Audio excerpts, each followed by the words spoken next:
Okay, muna itong view din sa Bayawan Boulevard. Okay, kaya indot kayo ang view sa Boulevard.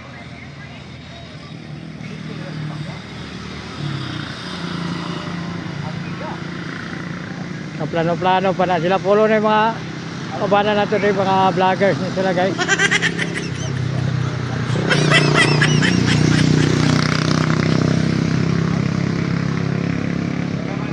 Nindot kaya itong view rin guys. Oh.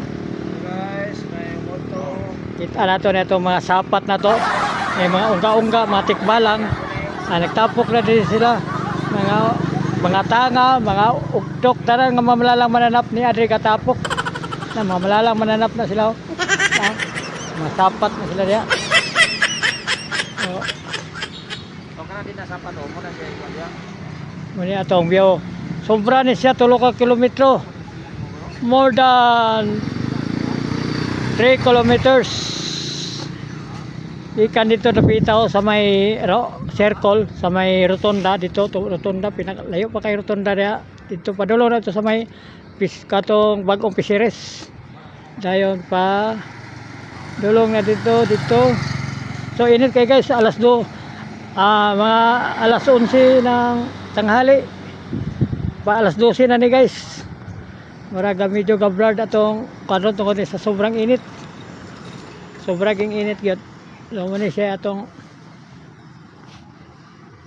murag video kargi kayo siya.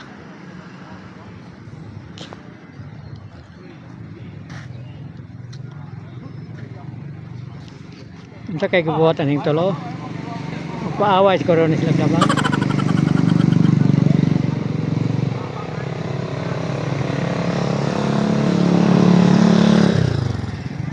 Ito kay guys, alas 12 tutok guys. Mga ka-express. Pwede good. Muna itong boulevard. Muna siya pinakataas nga boulevard sa Pilipinas.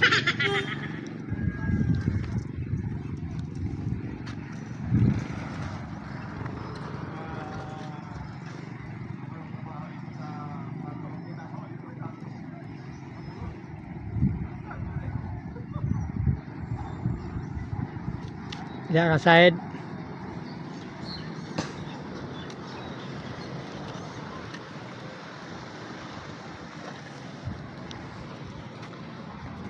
Okay, dagat. Kini dagat ni siya guys.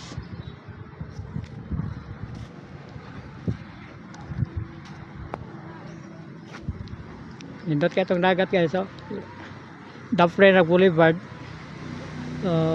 Kung maligo ka, pwede rin maghubo ka tanan. Wagay mo kanimo kay mingaw kayo. Mingaw kayo. Ya, untong dako pwede ka matulog dis daplin sa bye-bye. So ato padulan ang bye-bye.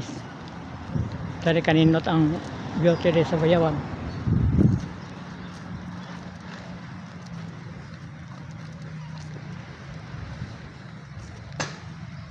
Dere untong dako dala kag balon dire nya mukaon kaon ka. Wagay problema dari. Talisay dari kada pitaw, dala ka pinilaw, dala ka og kanang ginamos. Unsay kanimo da saging linungag, kamote. Ano siya? Perting ni dota gid na pitaw, atas puno sa kahoy. Pasilong ka din napita sa mga landong-landong. Nya nakayuyab diri dalon, pwede nimo diri gitik-gitiko nimo. Para nga malingaw mong duha. Malingaw mo para nga tagsal bayan na. No? Nindot kayo itong kanot sumaybayo. Klaro kayong balod guys. Mga ka-express.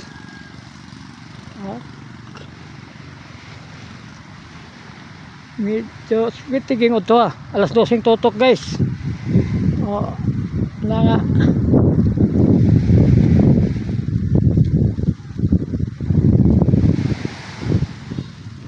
Nindot kayo mahapak-hapak din na pa yung mga hinahiwi sa hangin. Din makahunaw na kasi mo mga kagahapon kanhi ba. Kadugay na ni mong giluto-muta na sa kubang kadugay. Din sa paghagtok sa tagnahan hindi suog sa mga gusto. Kuwan. Din ang may minahal sa kinabuhi mo na bugtong kuruwak-wak na nagpakapa sa imong lugar. O bugtong pato nga nagkantaan sa imong kasing-kasing. Dili nimo dalhon para kamo magminahalay panggaon. Dili nimo siya ngon nga wala kag ang babae wala siya gikuha nga gikuha dapat sa kumo aron sumbagon. Wala sa gikuha ang usa ka babae diha sa ulo aron lang manduan. Wala gikuha diha sa lubot aron lang lingkuran. Wala gikuha diha sa siko ang imong babaeng minahal diha aron lang sikon. Kundi gikuha diha sa imong kasing-kasing aron imong higugmaon ug mahalon. Muna siya muna nga kung na mo'y minahal sa kinabuhi palanggaa gina ninyo. Mintas ko wala pa ikapuli.